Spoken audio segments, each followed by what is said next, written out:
ufite isezerano nawe nawe warabonekewe oya ndafite isezerano ku Mana kuvuga rozari none se ko ndi ufite ni kure cyane no kubera ko arimo umuti harimo umuti ni umuti wa Bikira Mariya ni umuti wa Yezu aha ni umuti ni ubutaka butagatifu n'ubutaka n'amazi matagatifu Imana yabura naisa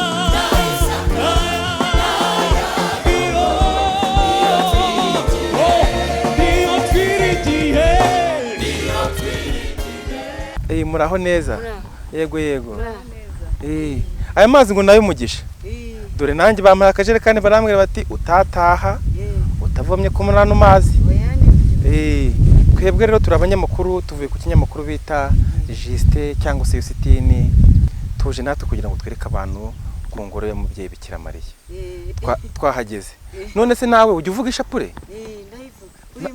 nawe ujya uyivuga buri munsi turi kumwe n'umusaza aha ngaha aratubwiye ngo ino nzira turimo ngo ni naho bavugira abakristo bavugira harya muzi baturi rozari nawe ujya uvuga rozari cyane buri munsi ndayitura buri munsi igihe mfite isezerano ufite isezerano nawe warabonekewe oya ndafite isezerano ku Mana kuvuga rozari none se ko ndi ufite nazanye iki giseke kukigurisha none ndagira ngo mbanze mvoma amazi ubanze uvoma amazi nibyo nanone ngiye kugishakira isoko none se wowe wumva hano abantu baza gusengera aha ngaha namwe mukavuga rozari mubyumva mute tubyumva neza kuko rozari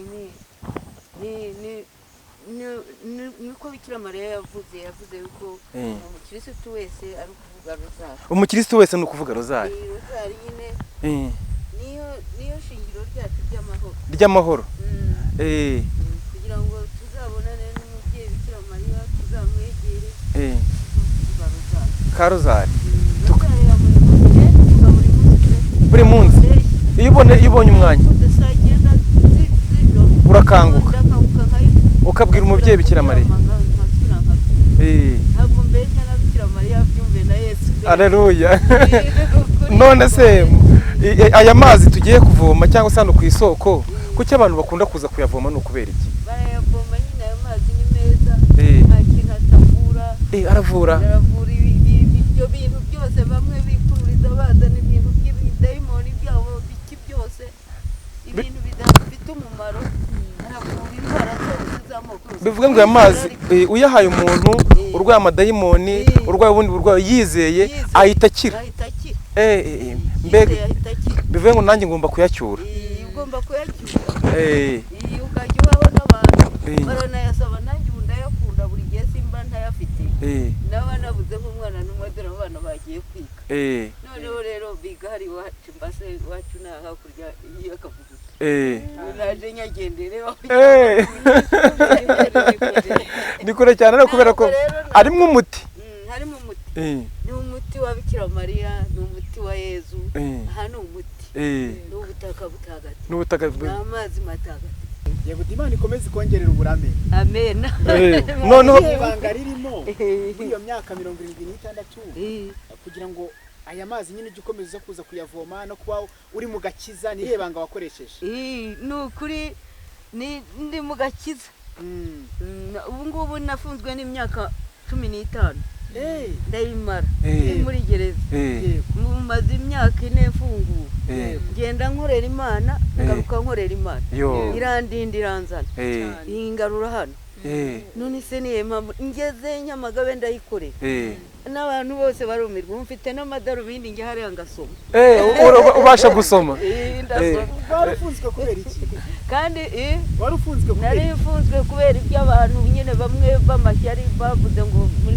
bya bindi bya jenoside ariko bakurikirana ikibazo cyanjye bari bankatewe mu myaka ngo 25 bakurikirana ikibazo cyanjye n'urwego rw'igihugu barakurikirana icyo barega n'umugabo wanjye n'iki nuko twagiraga impuhwe buryo urugo rugira impuhwe rugira ingorane twari twahisha abantu twagize gute nuko rero ngo abo tutahishe batatugezeho nabo baraza iby'abantu nyine mukecuru ariko bivuge ngo iyo ugeze aha ngaha wumva uruhutse ukabwira umubyeyi Bikira Mariya wumva ubohotse. Ndaruhuka cyane. Rero turagushimiye cyane.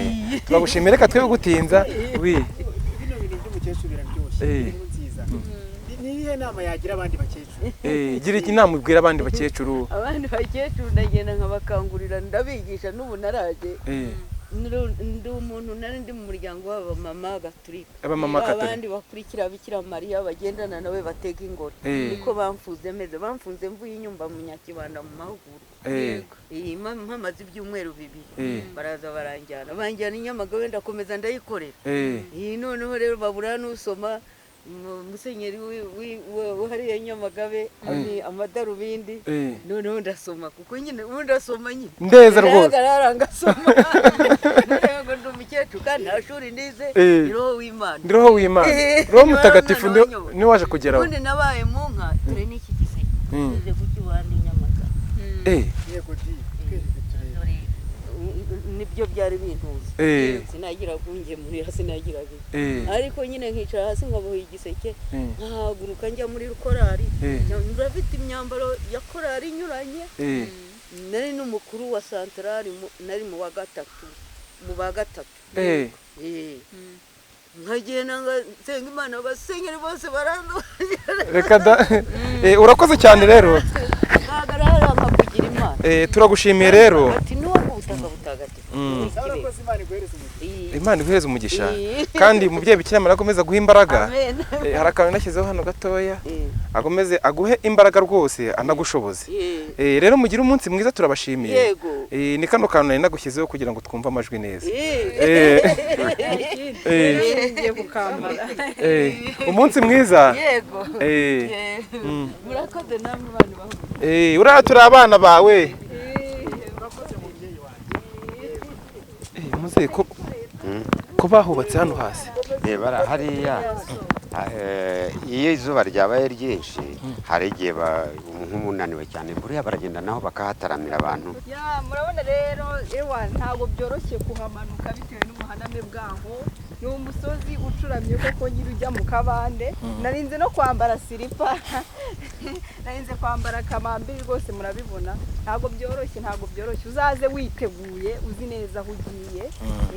Kandi aje kubwira umubyeyi Bikira Mariya cyane rwose.